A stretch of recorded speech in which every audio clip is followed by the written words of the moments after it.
पंजाब के राज्यपाल श्री वीपी सिंह बदनौर जी,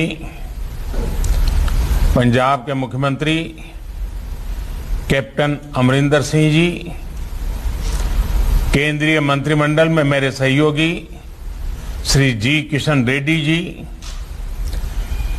श्री अर्जुन राम मेघवाल जी, श्री सोम प्रकाश जी, संसद में मेरे सहयोगी श्री श्वेत मलिक जी, कार्यक्रम में जुड़े सभी आदरणीय मुख्यमंत्रीगण, जनप्रतिनिधिगण, शहीदों के परिवारजन, भाई और बहनों, पंजाब की वीर भूमि को,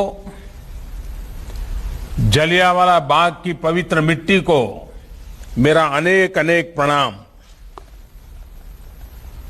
मां भारती की उन संतानों को भी नमन जिनके भीतर जलती आजादी की लौ को बुझाने के लिए अमानवीयता की सारी हदें पार कर दी गई।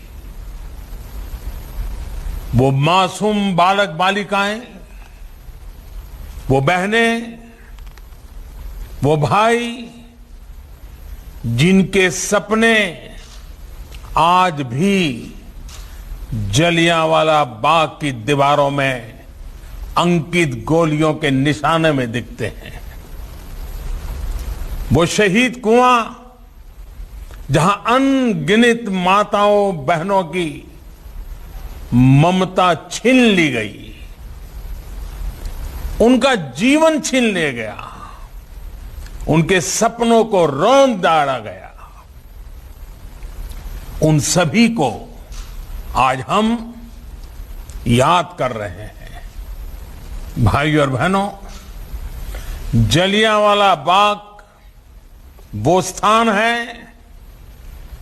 जिसने सरदार उधम सिंह, सरदार भगत सिंह जैसे अनगिनत क्रांतिवीरों, बलिदानियों, सेनानियों को हिंदुस्तान की आजादी के लिए मर मिटने का हौसला दिया।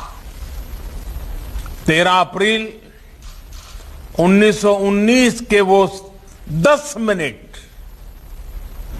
हमारी आजादी की लड़ाई की वो सत्य गाथा, चीर गाथा बन गए, जिसके कारण आज हम आजादी का अमृत महोत्सव मना पा रहे हैं। ऐसे में आजादी के 75वें वर्ष में जलियांवाला बाग का स्मारक का आधुनिक रूप देश को मिलना हम सभी के लिए बहुत बड़ी प्रेरणा का अवसर है। ये मेरा सौभाग्य रहा है कि मुझे कई बार जलियांवाला बाग की इस पवित्र धरती पर आने का, यहां की पवित्र मिट्टी को माथे पर लगाने का सौभाग्य मिला है। आज जो रेनोवेशन का काम हुआ है, उसने बलिदान की अमर गाथाओं को और जीवंत बना दिया है। यहां जो अलग अलग गैलरी बनाई गई हैं, जो दीवारों में शहीदों के चित्र उकेरे गए हैं, शहीद उधम सिंह जी की प्रतिमा है, वो सब हमें उस कालखंड में लेकर जाते हैं। जलियांवाला बाग नरसंहार से पहले इस स्थान पर पवित्र वैशाखी के मेले लगते थे। इसी दिन गुरु गोविंद सिंह जी ने सर्बत दा भला की भावना के साथ खालसा पंथ की स्थापना की थी। आजादी के 75वें साल में जलियांवाला बाग का ये नया स्वरूप देशवासियों को इस पवित्र स्थान के इतिहास के बारे में, इसके अतीत के बारे में बहुत कुछ जानने के लिए प्रेरित करेगा। ये स्थान नई पीढ़ी को हमेशा याद दिलाएगा कि हमारी आजादी की यात्रा कैसी रही है। यहां तक पहुंचने के लिए हमारे पूर्वजों ने क्या क्या किया है, कितना त्याग, कितना बलिदान, अनगिनत संघर्ष।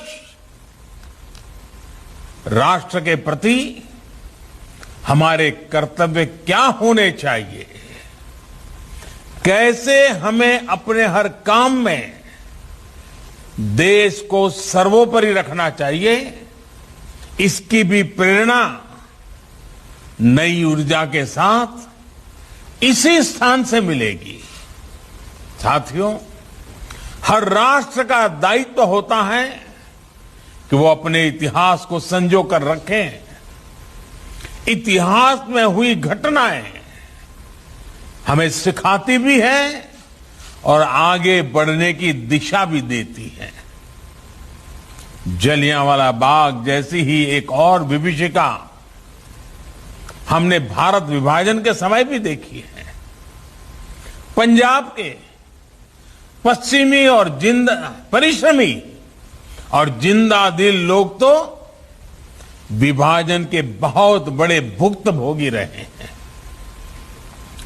विभाजन के समय जो कुछ हुआ उसकी पीड़ा आज भी हिंदुस्तान के हर कोने में और विशेषकर पंजाब के परिवारों में हम अनुभव करते हैं। किसी भी देश के लिए अपने अतीत की ऐसी विभीषिकाओं को नजरअंदाज करना सही नहीं है। इसलिए भारत ने 14 अगस्त को हर वर्ष विभाजन विभीषिका स्मृति दिवस के रूप में आने वाली पीढ़ियों को याद रखें, इसलिए इसे मनाने का फैसला किया है।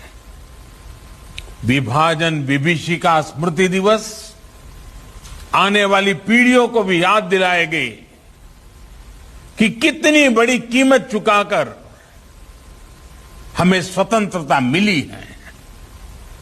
वो उस दर्द, उस तकलीफ को समझ सकेंगे जो विभाजन के समय करोड़ों भारतीयों ने सही थी। साथियों, गुरुबानी हमें सिखाती है, सुखू होवे सेव कमाणिया, अर्थात सुख दूसरों की सेवा से ही आता है। हम सुखी तभी होते हैं जब हम अपने साथ साथ अपनों की पीड़ा को भी अनुभव करते हैं। इसलिए आज दुनिया भर में कहीं भी कोई भी भारतीय अगर संकट में गिरता है तो भारत पूरे सामर्थ्य से उसकी मदद के लिए खड़ा हो जाता है। कोरोना काल हो या फिर अफगानिस्तान का वर्तमान संकट, दुनिया ने इसे निरंतर अनुभव किया है। ऑपरेशन देवी शक्ति के तहत अफगानिस्तान से सैकड़ों साथियों को भारत लाया जा रहा है। चुनौतियां बहुत हैं, हालात मुश्किल है, लेकिन गुरु कृपा भी हम पर बनी हुई है। हम लोगों के साथ पवित्र गुरु ग्रंथ साहब के स्वरूप को भी शीर्ष पर रखकर भारत लाए हैं। साथियों, बीते वर्षों में देश ने अपनी इस जिम्मेदारी को निभाने के लिए जी जान से प्रयास किया है। मानवता की जो सीख हमें गुरुओं ने दी थी, उसे सामने रखकर देश ने ऐसी परिस्थितियों से सताए हुए अपने लोगों के लिए नए कानून भी बनाए हैं। साथियों, आज जिस प्रकार की वैश्विक परिस्थितियां बन रही है, उससे हमें यह एहसास भी होता है कि एक भारत श्रेष्ठ भारत के क्या मायने होते हैं।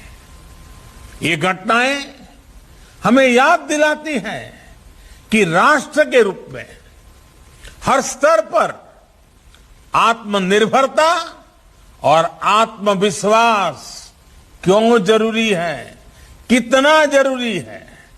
इसलिए आज जब हम आजादी के 75 साल मना रहे हैं, तो ये आवश्यक है कि हम अपने राष्ट्र की बुनियाद को मजबूत करें, उस पर गर्व करें। आजादी का अमृत महोत्सव आज इसी संकल्प को लेकर के आगे बढ़ रहा है। अमृत महोत्सव में आज गांव-गांव में सेनानियों को याद किया जा रहा है, उनको सम्मानित किया जा रहा है। देश में जहां भी आजादी की लड़ाई के महत्वपूर्ण पड़ाव है, उनको सामने लाने के लिए एक समर्पित सोच के साथ प्रयास हो रहे हैं। देश के राष्ट्र नायकों से जुड़े स्थानों को आज संरक्षित करने के साथ ही वहां नए आयाम भी जोड़े जा रहे हैं। जलियांवाला बाग की तरह ही आजादी से जुड़े दूसरे राष्ट्रीय स्मारकों का भी नवीनीकरण जारी है।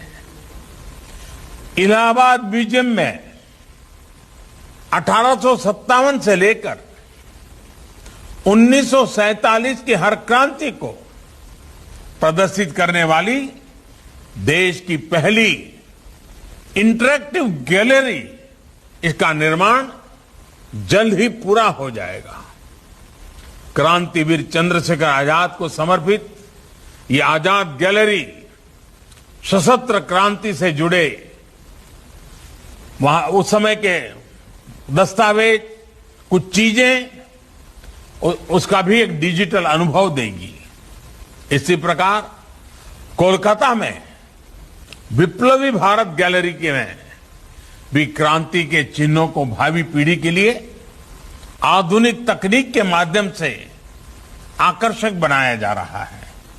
इससे पहले सरकार द्वारा आजाद हिंद फौज के योगदान को भी इतिहास के पिछले पन्नों से निकालकर सामने लाने का प्रयास किया गया है। अंडमान में जहां नेताजी ने पहली बार तिरंगा फहराया, उस स्थान को भी नई पहचान दी गई है।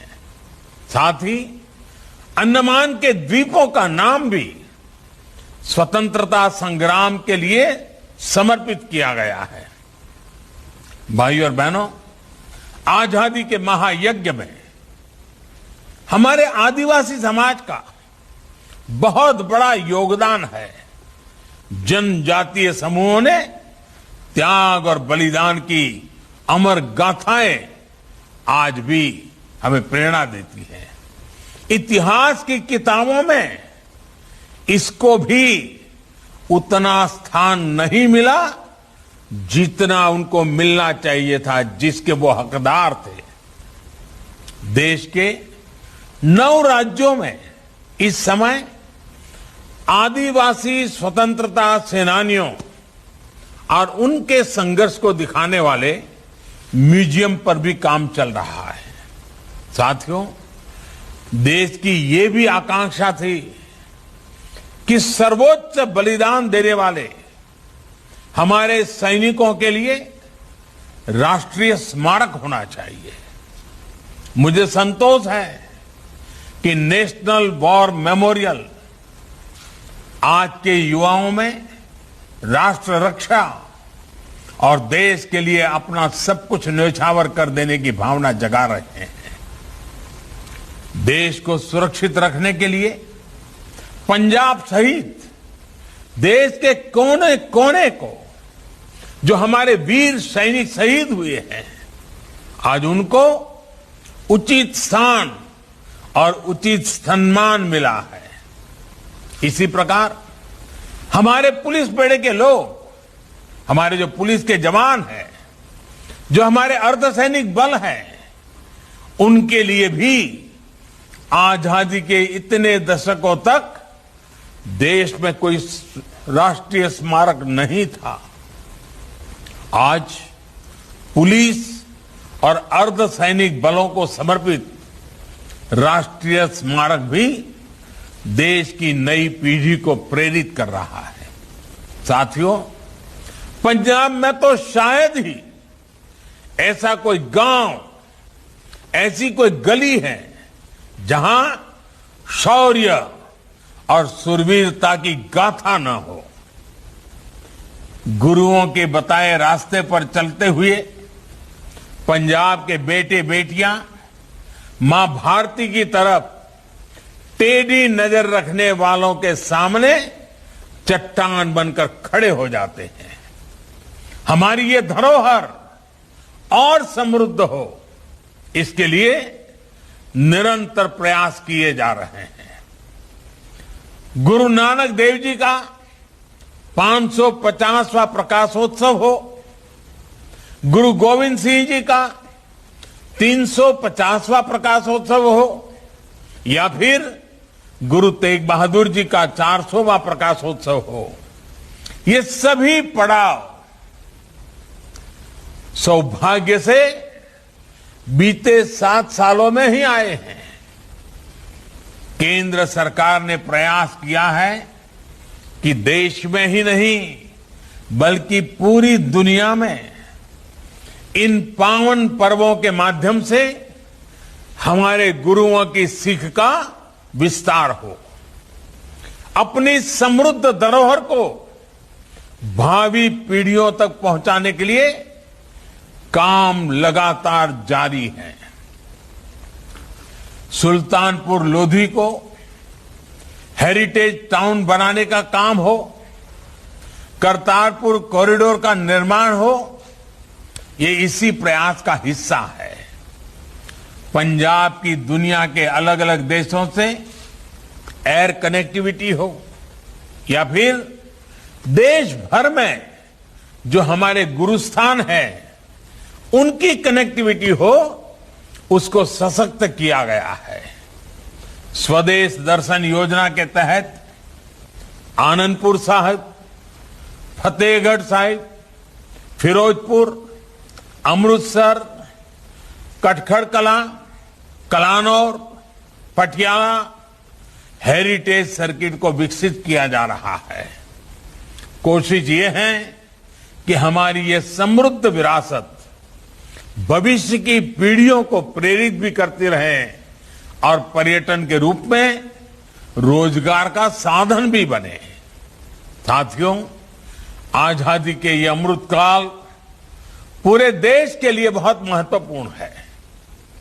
इस अमृतकाल में हमें विरासत और विकास को साथ लेकर चलना होगा और पंजाब की धरती हमें हमेशा हमेशा से इसकी प्रेरणा देती रही है।